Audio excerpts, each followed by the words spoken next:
তেজস্বী যাদব বললেন তার ভোটার লিস্টে নাম নেই, নির্বাচন কমিশন দু জায়গায় দেখিয়ে দিল তেজস্বী যাদবের ভোটার লিস্টে নাম আছে। এরকম অসৎ একটা লোক ইন্ডি জোটের মুখ হিসেবে কি করে কন্টেস্ট করে? তৃণমূলের ইলেক্টেড, লোকাল বডিতে ইলেক্টেড লিডার, তিনি হচ্ছেন বাংলাদেশের নাগরিক। এগুলো আমরা কোথায় গেছি?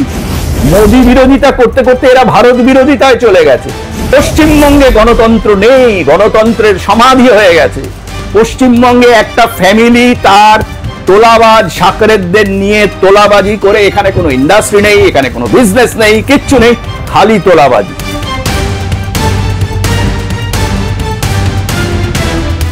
স্যার, আপনাকে মাধ্যমে স্বাগত। নমস্কার।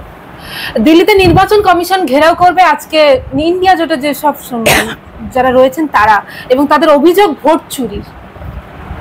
দেখো, ইন্ডিয়া জোট কি বলছো? ওটা হচ্ছে ইন্ডি অ্যাসোসিয়েশন বা ইন্ডি জোট।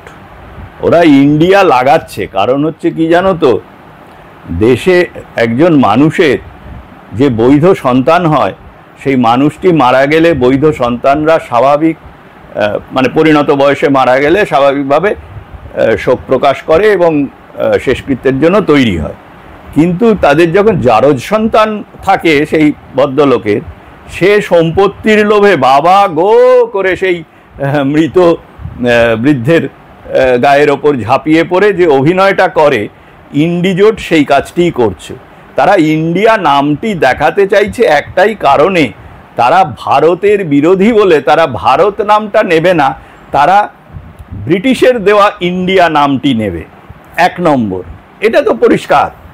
রাহুল গান্ধী কি ভারতীয় না ইটালিয়ান না ব্রিটিশ, কে জানে কি, বুঝি না তো যাকে। দ্বিতীয় হচ্ছে যে এদের আসলে বিহারে, এই কিছুদিন আগেও আমি বিহারের সেকেন্ড লার্জেস্ট সিটি গয়াতে বিশেষ কাজে কিছুদিন ছিলাম। আমি সেখানে অবজার্ভও করেছি এবং যা কথাবার্তা হয়েছে সেখানে এরা কোনো কন্টেস্টে নেই। এরা নির্বাচন কমিশনের বিরুদ্ধে একটাই কারণে করছে, যেসব জেহাদি রোহিঙ্গা বিশেষত পশ্চিমবঙ্গে তো বটেই, এবং বিহার এবং বিভিন্ন জায়গায় উত্তর পূর্বাঞ্চলের তারা যে বসতি স্থাপন করে ফেলেছে এই ইন্ডি জোটের পিণ্ডি চটকানো নেতাদের বদান্যতায় এবং তাদের স্বার্থ রক্ষায়, সেই লোকগুলোকে ভারতীয় নাগরিকত্ব দেওয়ার জন্যই কিন্তু এই ঝামেলা। এবং দেখো কিভাবে ধরা পড়ছে, কমপ্লেন করা হচ্ছে তোমার কি বলে এই নির্বাচন কমিশনের বিরুদ্ধে, কিন্তু দেখা গেল তেজস্বী যাদব বললেন তার ভোটার লিস্টে নাম নেই, নির্বাচন কমিশন দু জায়গায় দেখিয়ে দিল তেজস্বী যাদবের ভোটার লিস্টে নাম আছে। এরকম অসৎ একটা লোক ইন্ডি জোটের মুখ হিসেবে কি করে কন্টেস্ট করে? কি করে কন্টেস্ট করে? এক নম্বর। দ্বিতীয় হচ্ছে মমতা ব্যানার্জি এবং তার দলবল আজকে অনেক কিছু বলছে, এগুলো নিয়ে সবগুলো ধরা পড়ছে, যেগুলো সে এবং তাদের সহযোগী ওই যে কিয়াডা কমিউনিস্ট নামের সেই দেশবিরোধী সিপিএম আছে, তারা, তাদের লোকেরা এবং তৃণমূলের লোকেরা, নেতৃত্বে থাকা লোকেরা ধরা পড়ছে। তৃণমূলের ইলেক্টেড, লোকাল বডিতে ইলেক্টেড লিডার, তিনি হচ্ছেন বাংলাদেশের নাগরিক। এগুলো আমরা কোথায় গেছি? এবং তৃণমূল নেত্রী বলছেন যে আমি জীবন দিয়ে রুখবো। উনি সব কিছুই জীবন দিয়ে রোখেন, কিন্তু ওনার জীবনটা সুস্থভাবে থাকে এবং ওনার ফ্যামিলি কত হাজার কোটি টাকার মালিক হয় ছেঁড়া কাঁথায় শোয়া অবস্থা থেকে, সেটা কেউ জানে না। এবং ওনার ফ্যামিলির লোকেরা কি কি বিজনেস করে তাও কিন্তু কেউ জানে না। দুর্নীতির মক্ষী রানী। পশ্চিমবঙ্গের অবস্থা বুঝতে গেলে এখানকার লোকেদের বিভিন্ন রাজ্যে শুধু নয়, বিভিন্ন দেশে যেতে হবে। আমার কাছে তো অনেকেই আমার এই সব চ্যানেলের এই বক্তব্যগুলো দেখেন। আজকেই সকালে জার্মানি থেকে একজন বাঙালি ফোন করেছিলেন।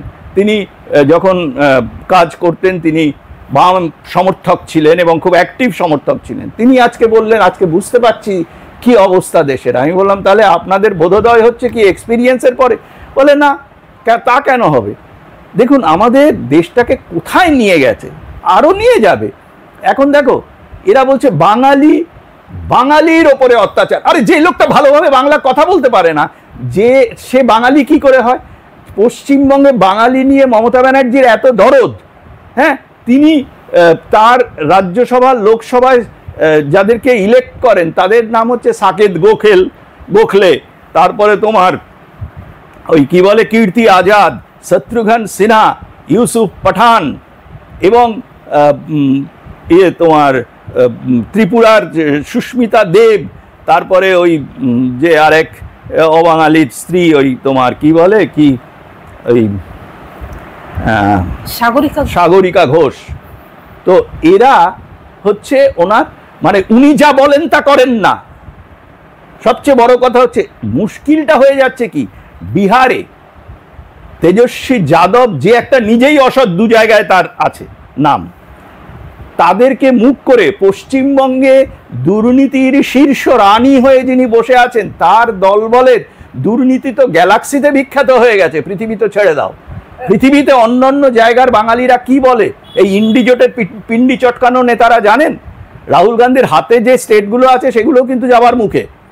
তা একটা কথা আমার পরিষ্কার যে যার একাধিক জায়গায় নাম আছে, যিনি মৃত এবং যারা বিদেশের নাগরিক, বিদেশের নাগরিকত্বের প্রমাণ আছে এবং এদেশে নাগরিকত্বের সঠিক প্রমাণ নেই, তাদেরকে নির্বাচন কমিশনের নাম বাদ দেওয়াটা কর্তব্য। 2002-3 সালের পরে এই আবার এসআইপি হচ্ছে।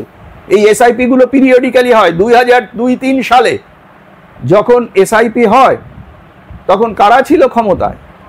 তারপরেও তো মনমোহন সিং আর তোমার কি বলে এই মনমোহন সিং যে পুতুল মুখ্যমন্ত্রী ছিলেন, রাহুল গান্ধীর মা তাকে পেছন থেকে ওই পাপেট শো করাতেন। হ্যাঁ, তো তাদেরকে ধরুক না যে তাদের সময়ে কেন তারা এগুলো করেনি। আসলে বিদেশি ভোটারদের দিয়ে ভারত বিদ্বেষী এবং ভারতীয়ত্বের বিরোধী যে মানুষগুলো তারা ইন্ডিজোটের পিন্ডি চটকাতে এক হয়েছে এবং নির্বাচন কমিশন তাতে ঘা দিয়েছে।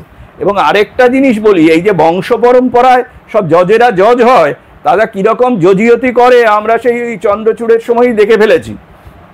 সেই লোকটা নিজে জোর করে তোমার কি বলে প্রধান বিচারপতির বাড়ি আঁকড়ে পড়ে থাকে, একজন আউট অ্যান্ড আউট অসৎ লোক, তিনি আবার অসততার বিচার করেন।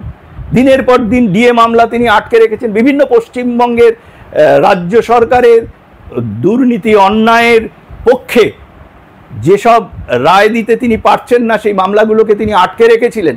আজকে সুপ্রিম কোর্ট, জানো ঘটনাটা কত দূর গেছে? সুপ্রিম কোর্ট জানতে চেয়েছে যে কাদের নাম বাদ গেল, সেটা সুপ্রিম কোর্টের প্রেরোগেটিভ নয় এবং নির্বাচন কমিশন সেটা জানিয়েও দিয়েছে সুপ্রিম কোর্টকে।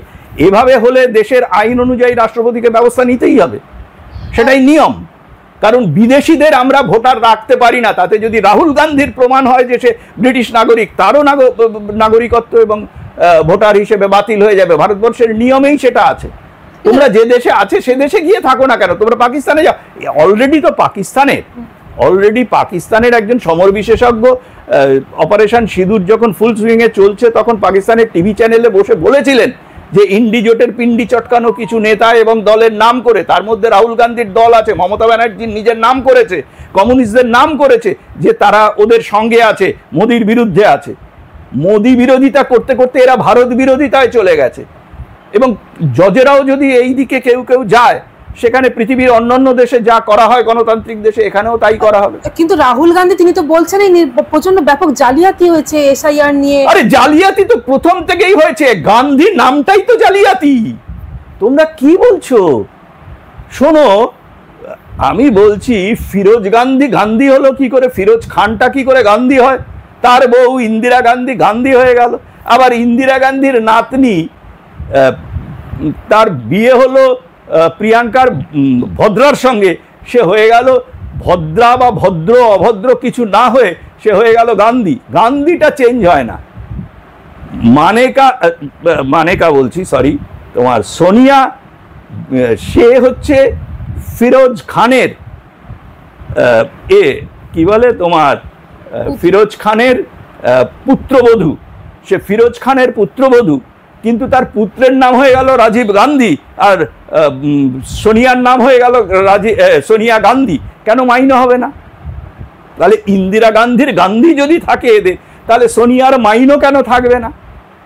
রাহুল গান্ধী তো জাত ধর্মেরই ঠিক নেই, তার তো কোনো, সে একবার বলে শিব ভক্ত, সে কোথায় হিন্দু? হিন্দুত্বের প্রমাণ কোথায় তার? মানে এটার ওদের খুব সুবিধে, কখনো সে ক্রিশ্চিয়ান হয়ে যায়, যখন মণিপুরে যায় তখন সে ক্রিশ্চিয়ান, হ্যাঁ, ওই মা ক্রিশ্চিয়ান, কাজে অ্যাভোড ক্রিশ্চিয়ান। আবার দক্ষিণ ভারতে গিয়ে হিন্দু ভোট পাওয়ার জন্য ও হিন্দু, একটা পৈতে লাগিয়ে ফেলে, বাজার থেকে পৈতে কিনে একটা লাগিয়ে ফেললেই হলো। হিন্দু আচার আচরণ কিছুই জানে না সে। আবার সে ইসলামের সমর্থক হয়ে যায়, বিশাল বড় ইসলামী, মানে অ্যাকচুয়ালি পাকিস্তানের যে জেহাদি ইসলাম তাদের থেকেও বড় পাকিস্তানি। ও তো বিদেশে গিয়ে ভারতের বদনাম করেছে। এরকম পলিটিশিয়ান ভারতবর্ষে আসেনি এর আগে। রাহুল গান্ধী, মমতা ব্যানার্জির মতো পলিটিশিয়ানরা আগে আসেনি। বিরোধীদের খানিকটা একটা কনস্ট্রাকটিভ রোল থাকে, রাহুল গান্ধীর একটাও কনস্ট্রাকটিভ রোল নেই, বিভিন্ন জায়গায় মিথ্যে কথা বলেছে। তারপরে তো হিন্দু ওইসব টাকা পয়সার যে কেলেঙ্কারিগুলো আছে, হ্যাঁ, সেগুলো তো আস্তে আস্তে সারফেস আপ হচ্ছে। একটা out and out corrupt family. ভারতবর্ষের স্বাধীনতা কি ওদের বাপ ঠাকুরদার জন্য এসছে? স্যার, আমরা কয়েকদিন আগে দেখেছিলাম আমাদের এখানকার মানে পশ্চিমবঙ্গে দুজন ওয়েস্ট বেঙ্গলের অফিসার দুজন ছিলেন এবং মোট 4 জনকে সাসপেন্ড করার কথা এবং এফআইআর করার নির্দেশ দিয়েছিল নির্বাচন কমিশন, তাদের বিরুদ্ধে অভিযোগ ছিল। সেক্ষেত্রে আমরা দেখতে পাচ্ছি আজ বিকেল 3টে পর্যন্ত সেই টাইম লাইন, কিন্তু এখনো পর্যন্ত নবান্ন থেকে বা মুখ্য সচিব কোনো ব্যবস্থা নেয়নি সেই অফিসারদের বিরুদ্ধে। দেখো, সুপ্রিম কোর্ট তো বলে দিয়েছিল যে গত 6 সপ্তাহের মধ্যে ডি এর 25% দিতে হবে। মমতা ব্যানার্জির সরকার দিয়েছে। মনোজ পন্থ যখন অ্যারেস্টেড হবে তখনও দেবে না। মমতা ব্যানার্জির বক্তব্য হচ্ছে আমি দেব না। ও কোনোদিন কোনো আইন কানুন মানে না, কোনোদিন সংবিধান মানে না। তার একমাত্র শাস্তি যেটা হবার সেটা হবে। এর আগেও আমি বলেছিলাম, যখন ফোর্ট উইলিয়াম থেকে ট্যাঙ্ক বেরোবে তখন কিন্তু মমতা ব্যানার্জি আর তার ভাইপো যাই বলো তাদের খুঁজে পাওয়া যাবে না। তারা দেখবে কোন এয়ারপোর্টে কোন প্লেনে উঠে বসে আছে, আর সেখান থেকে বড় বড় লেকচার দেবে। কমিশন যেখানে একেবারে বলে দিয়েছে যে এদের বিরুদ্ধে ব্যবস্থা নিতে না, কমিশনের স্টেপ নেওয়ার কথা, কমিশন সেই অনুযায়ী স্টেপ নেবে। পশ্চিমবঙ্গে ইলেকশন হবে কি হবে না সেটা তো কমিশন অ্যানাউন্স করবে সমস্ত জায়গায়। সেটা সুপ্রিম কোর্টের এখতিয়ারের মধ্যে পড়ে না। সুপ্রিম কোর্ট কমিশনকে বলতে পারে না এটা করো। রাষ্ট্রপতি সুপ্রিম কোর্টের জজকে বলতে পারে যে তোমাকে এক্সপ্লানেশন কল করতে পারে। রাষ্ট্রপতির সে সংবিধান জানতে চাইলে আমি সেই সংবিধানের জায়গাও বলে দিতে পারি, দিতে বাধ্য।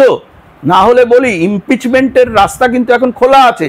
ইমপিচমেন্টের 2/3 মেজরিটি নয়, কনস্টিটিউশন যেটা বলছে দুটো মানে আপার হাউস লোয়ার হাউসে যদি সিম্পল মেজরিটি হয় তাহলেই কিন্তু ইমপিচমেন্ট পাস হয়ে যাবে। যদি ভারতবর্ষের যে সবকটা স্টেট আছে মেজরিটি স্টেট যদি পাস করে, এবং ভারতবর্ষে ইন্ডিজোটের পিন্ডি চটকানো যে রাজ্যগুলো আছে তাদের সংখ্যা কিন্তু অনেক কম, হাফের অনেক কম।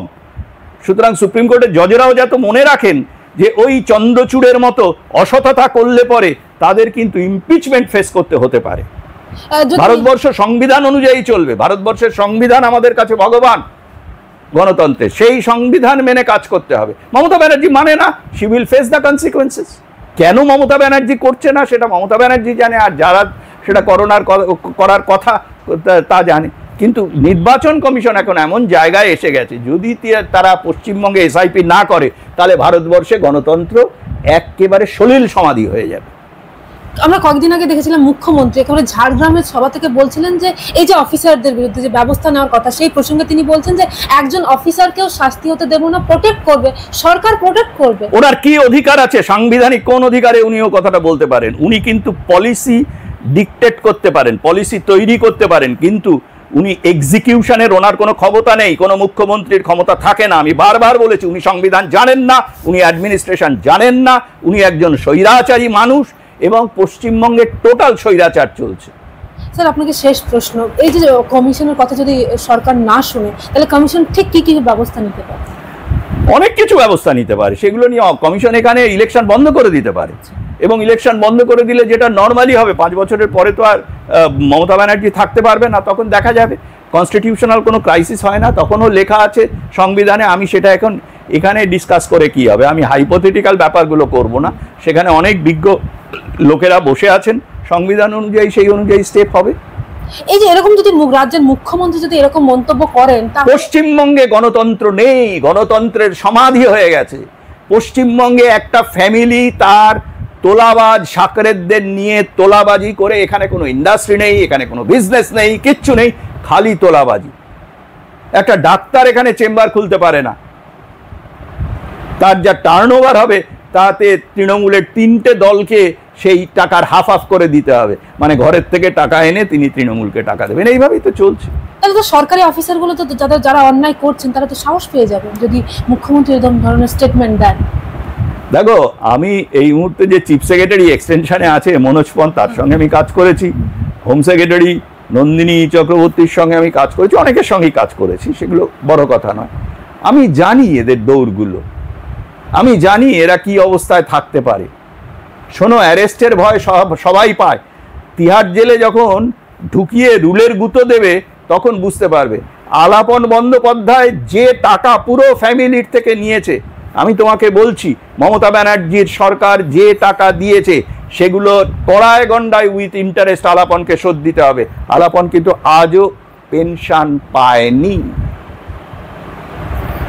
এই পিএসরা ভুলে যাচ্ছে যে তারা কেন্দ্রীয় সরকারের কর্মচারী, পশ্চিমবঙ্গে তারা পোস্টেড, তাদের যে সার্ভিস ফাইল সেটার অ্যাকচুয়াল কন্ট্রোল করে কিন্তু কেন্দ্র, হোম পাওয়ার।